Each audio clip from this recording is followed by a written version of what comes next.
Good day, everyone. Welcome to Black Logic. A majority now back California aggressive redistricting to offset Texas, even if it mimics GOP tactics that once they denounced. Israel mobilizes 60,000 troops, tightening the noose on Gaza City as tanks, airstrikes, and civilian evacuation signal an all-out offensive on Gaza. A fresh Russian drone and missile barrage strikes eastern Ukraine, killing 1, injuring 15, and jolting the fragile front line. Brian Cornell announces retirement as Target bleeds profits and public trust, capping a 11-year tenure rocked by DEI backlash and flatlining sales. Federal regulators sue the gym giant over shady cancellation policies, accusing them of trapping members in endless billing cycles. And the question I have for you guys is America have turned all the way right, left, or are we still neutral?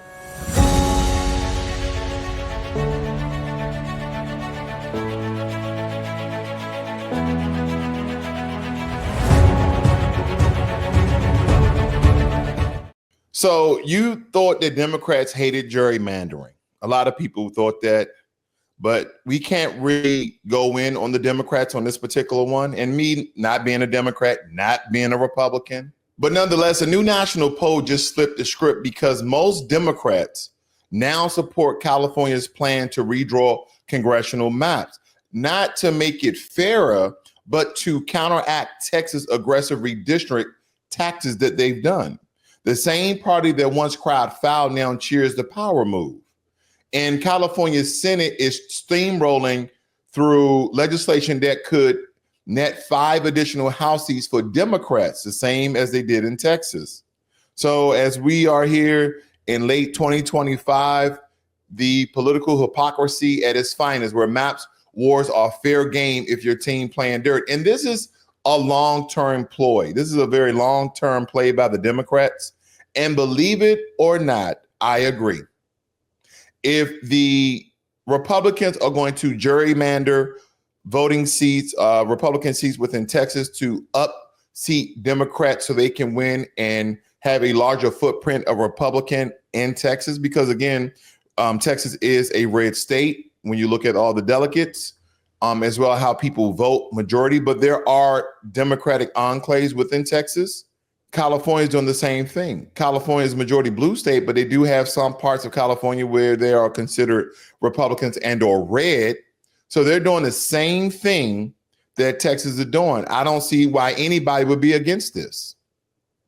See, this is what I was referring to, not aligning yourself with political parties, because if you are Republican, you're going to give excuse why California shouldn't do it. Look at all the homelessness. Look at it, the prices are so high. You're going to go into that particular rant, and then vice versa. How property tax in certain states and red states are more expensive. How people in, like, take for instance, Mississippi, when you look at the total population of Mississippi, how many people live in poverty, but you sent your National Guard to assist Donald Trump in the, in my opinion, the martial law of DC. I digress. But as I look at these very stark differences between the mindset, ideology, and actions of red versus blue, the American people always lose. Now, some places may be in better shape than others, but for the long haul, when we have governments, we have politicians doing whatever the hell they want to do and not even really trying to win your vote, right? They're just basically garnering electoral stance within certain districts, because traditionally that is how those people vote.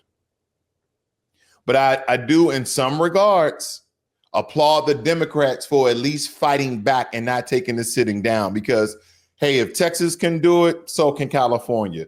If Governor Abbott can do it, so can Governor Gavin Newsom. So again, I applaud them in this regard. And Barack Obama, out of all people, had to chime in on this. Of course, he can't stay out of the limelight. He says, over the long term, we shouldn't have political gerrymandering in America.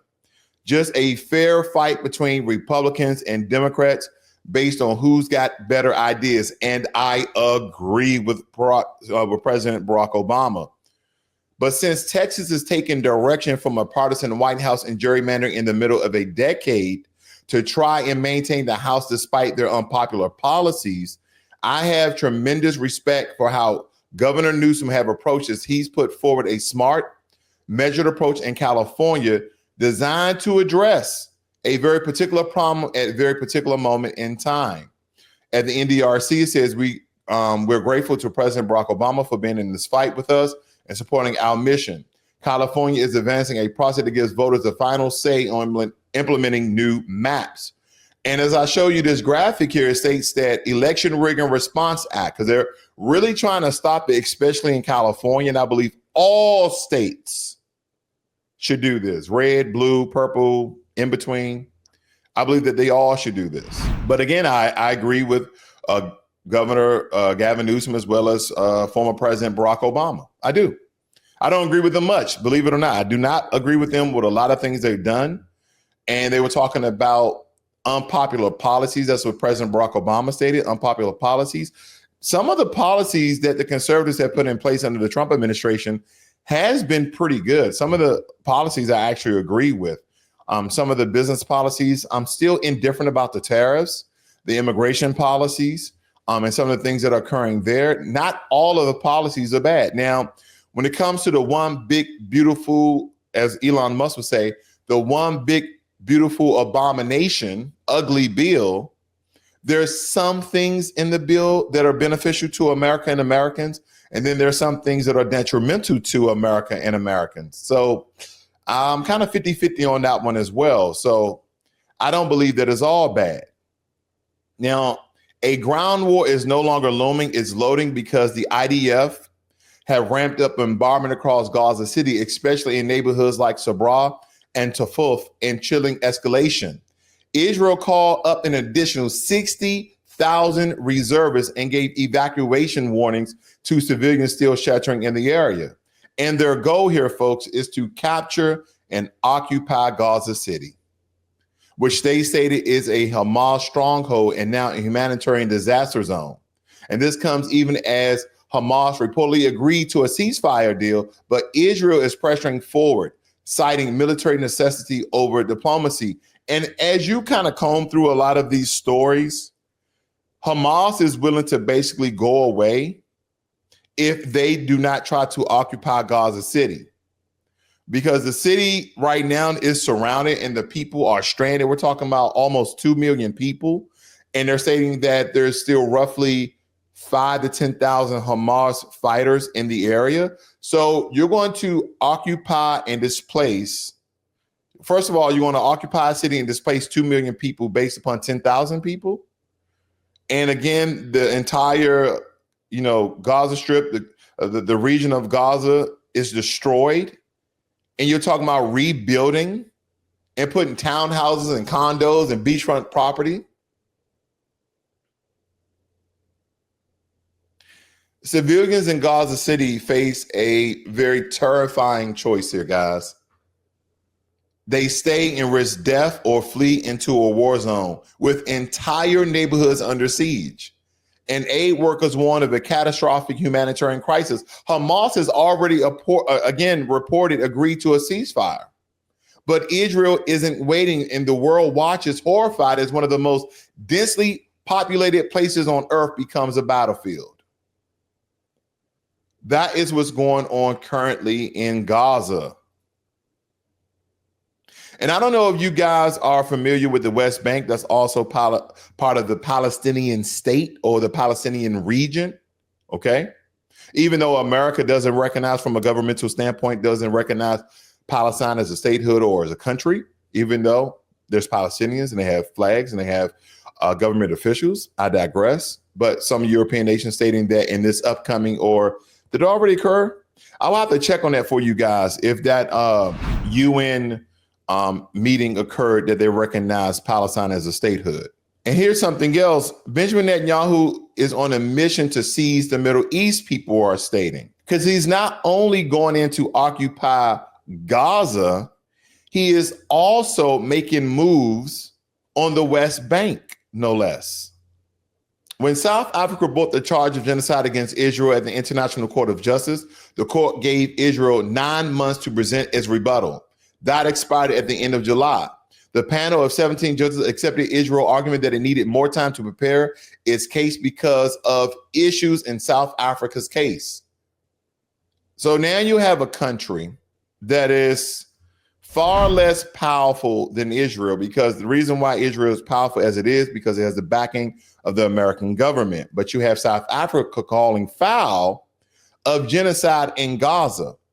And the the International Court of Justice, the ICJ, gave them 9 months to give a rebuttal, 9 months, as people are being killed, unalive, murdered. I mean, you name it, ladies and gentlemen. 9 months to give a rebuttal? No, you have 72 hours.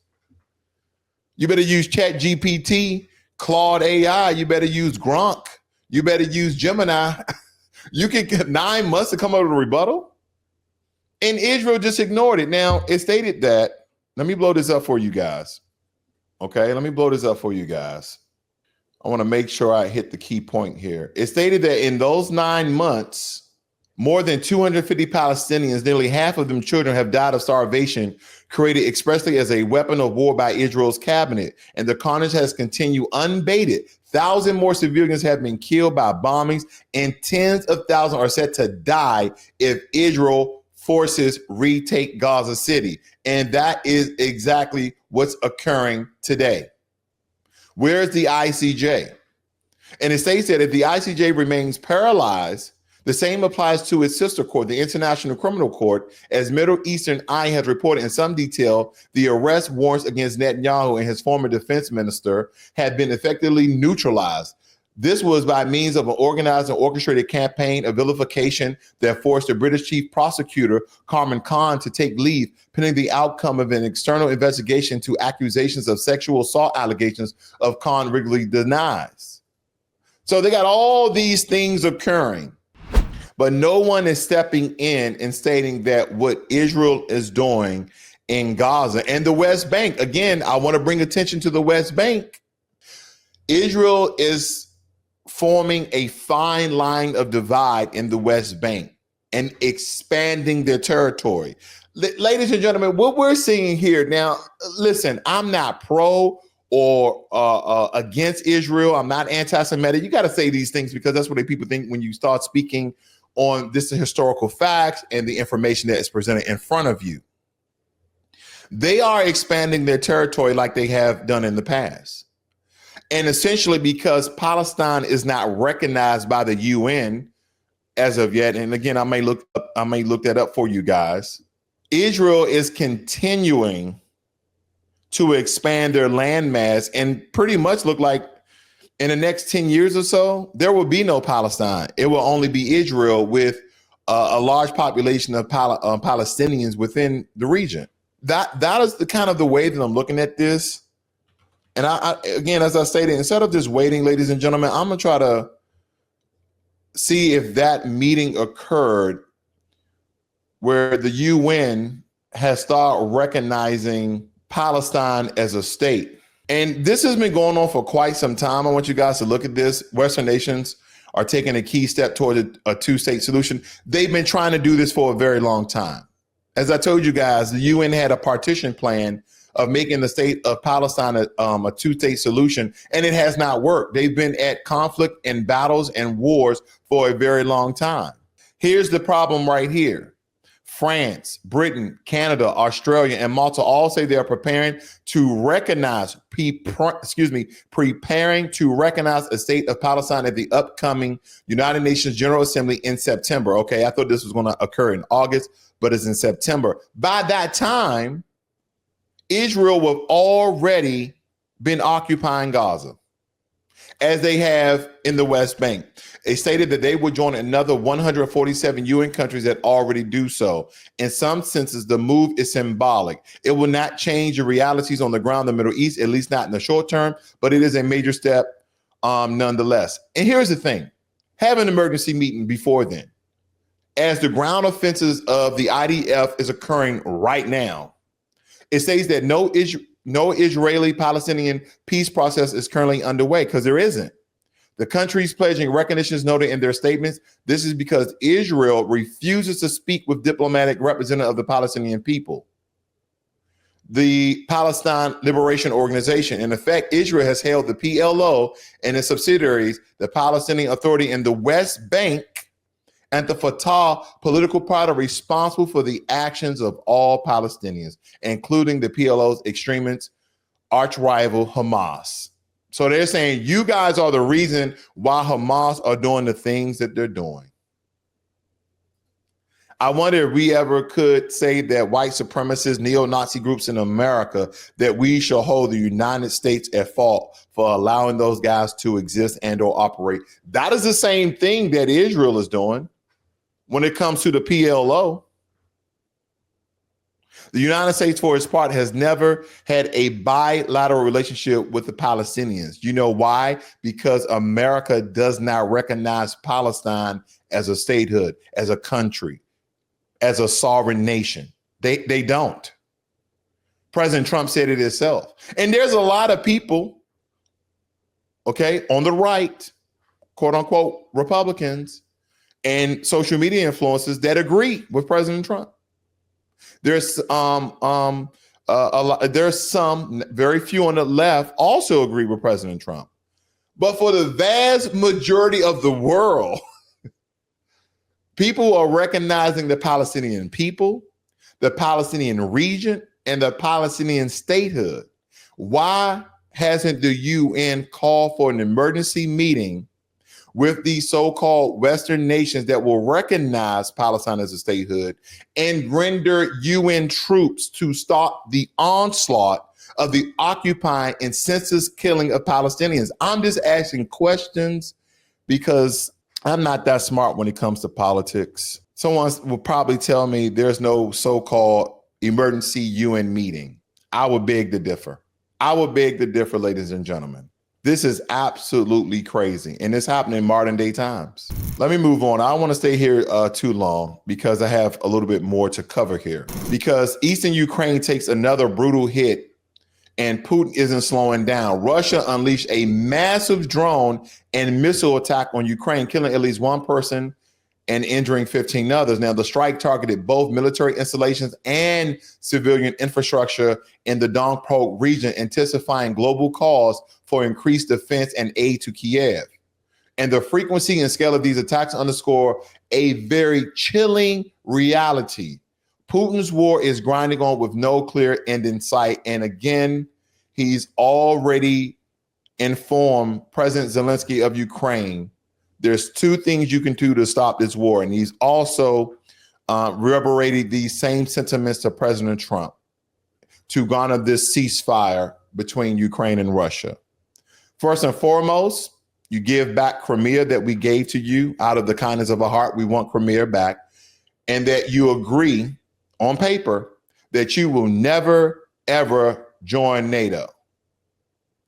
Because again, initially, Crimea, I think, which is a peninsula, actually belongs originally to Russia. But I think back in 1953, I could be off a year or two, gave Crimea to Ukraine when the Soviet Union divided, when the Soviet Union broke up.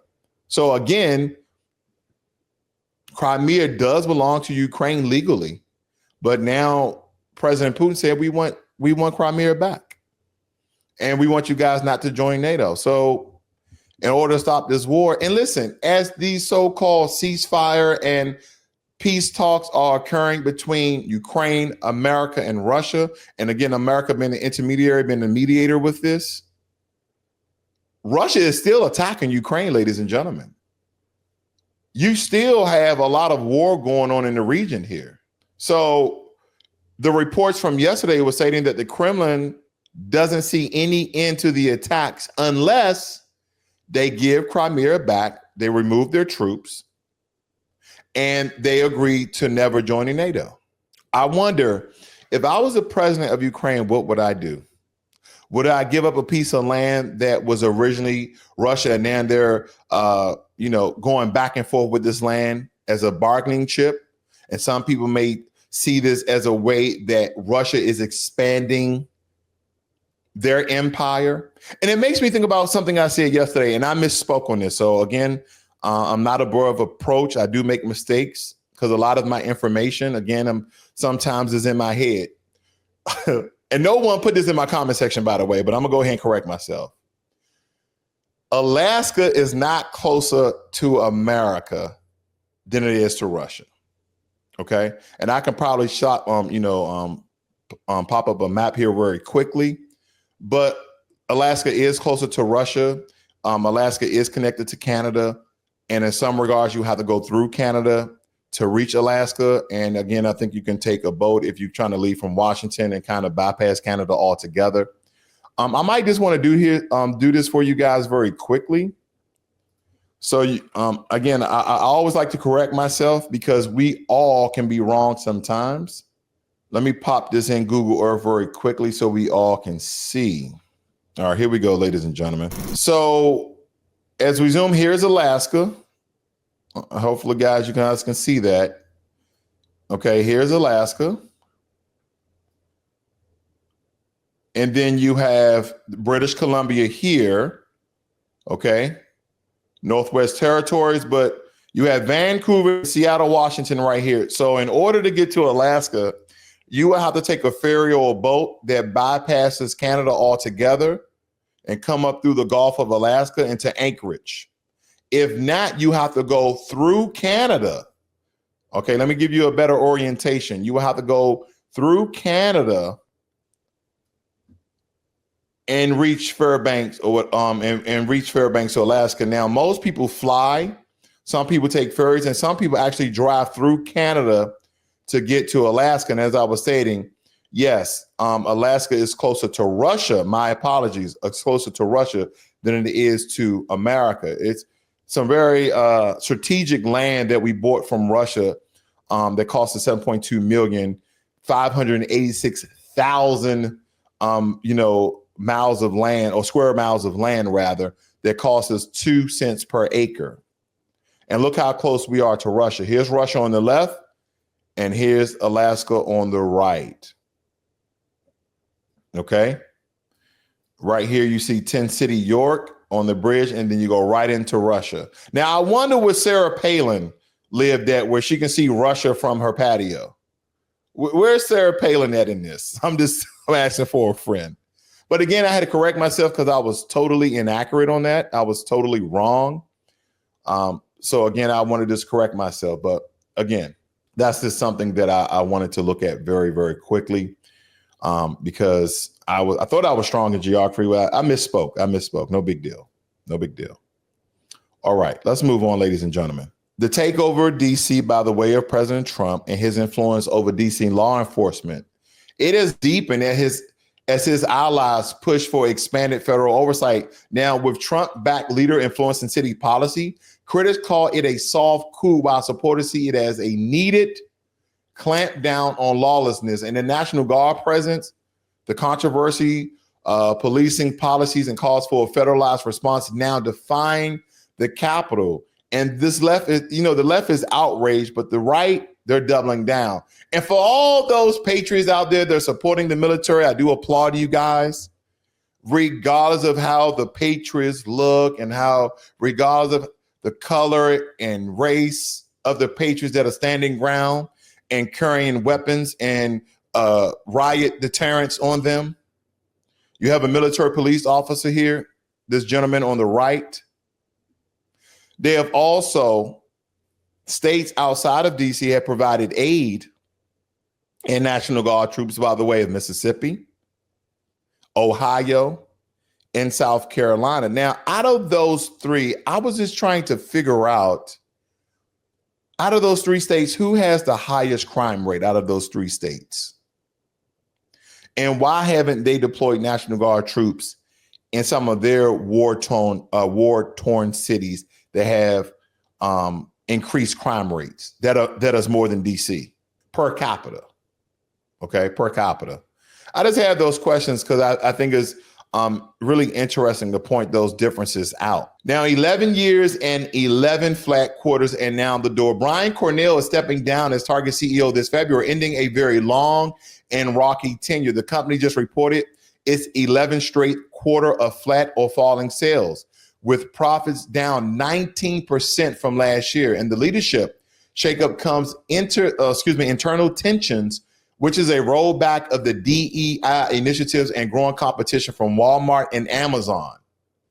And the COO, Michael Furduck, will take over, inheriting the challenge of reinventing a retail giant on the brink of irrelevance. Now, we can kind of blame this on DEI. That would be the emotional response. But the truth of the matter is, we're talking about the CEO, Brian Cornell, has been in place 11 years. And the sales for Target has either been flat or falling in 11 years. And DEI pushed it over the top. We're talking about $12 billion in loss. It states here that Target, the company, lost $12.4 billion in market value since the start of the boycott after canceling $2 billion DEI promise. And this is reported by the Black Millionaires. It stated that, again, Target has seen its market value shrink by $12.4 billion following a boycott that's erupted after the retailer scaled back its diversity, equity, and inclusion. And the decline, which hit hard in late February 2025, coincident with a steep drop in the company's stock price. The boycott, driven primarily by Black community leaders and shoppers, is being compared to historic efforts like the Montgomery bus boycott for its scale and influence. And I applaud the show of power and force by utilizing Black economics to show America what they potentially could be facing. But this is for the wrong reason, in my opinion. I know. Again, ladies and gentlemen, they did this because the counseling of $2 billion in DEI initiatives. I totally disagree. Everybody statistically have been reporting this, whether it be on mass media, social networks, social media, etc., that DEI has not benefited Black Americans on a large scale like it has white women and white men and immigrants. There's been from the Department of Labor Statistics, look it up for yourself.